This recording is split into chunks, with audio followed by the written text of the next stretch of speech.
My name is Bella, and this is how I met Lucas. She does seem to really like you. Maybe that's a sign her home's supposed to be with me. Hi, Mom. Hi, Mom. We played ball, and we played Don't Choose Shoes. Bella, don't choose shoes. That was A Dog's Way Home, the family drama centered on a dog traveling to reunite with her owner. That hits theaters today. Joining me now, WBAI Chief Film Critic Mike Sargent. Mike, what do you make of this movie? Is it going to be a hit this weekend? I think it'll be a hit this weekend. There's nothing else out there like it. And I just want to let people know this is not a sequel to A Dog's Purpose. Okay. The same author, but the sequel to that is coming out in May.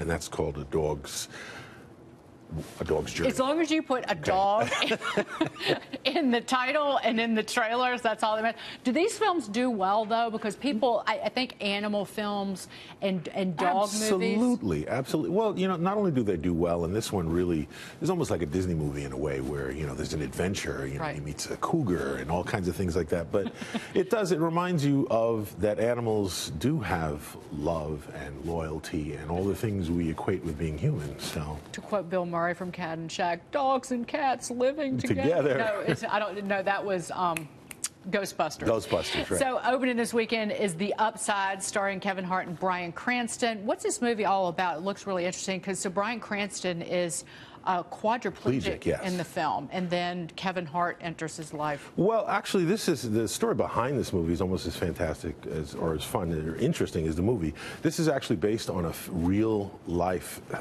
situation that happened between a French aristocrat named Philippe Pozzo di Borgo and Abdel Salot, and this really happened, and it was made into a French film in 2011. Second biggest French film ever phenomenon. They made two other remakes, an Argentine one and an Indian one. And this one was supposed to come out a year ago, but it was a Weinstein film, so I don't have to tell you what happened there. Right. But it's truly a story. There's a reason why it's been remade so many times, because it really shows that, your past is not your destiny. And unlikely friendships can be transformative. And that's what this is about. And Kevin Hart and, Bryan Cranston, let me just say, he's won Emmys for drama. And he won a Tony for the portraying LBJ, which I met him after that play one night. Well, you forget, because he's so good at dramatic, how funny he is. Knock him in the middle. Funny. He goes toe-to-toe with Kevin Hart. They're a great team. And he's very funny in person. So let's talk about The Sopranos, because The Sopranos was really everything that you'd ever want in a TV show. And there's a prequel so yesterday was the 20th anniversary, and there's a prequel in the works, returning to a familiar location. Yes. I went ahead and ordered something for the table. Don't stop believing.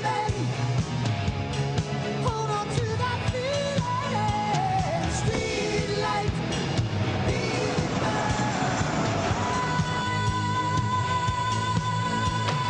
don't stop.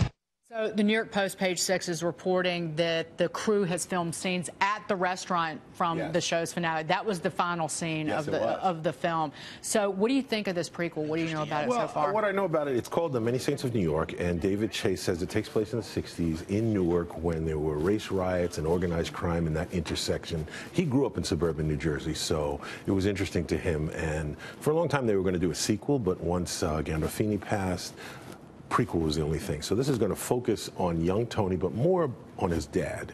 So it should be really, really interesting. So we're all going to eat baked ziti and do a binge rewatch of The Sopranos over the weekend. It was great to see you, Mike Sargent. You too. Please come back.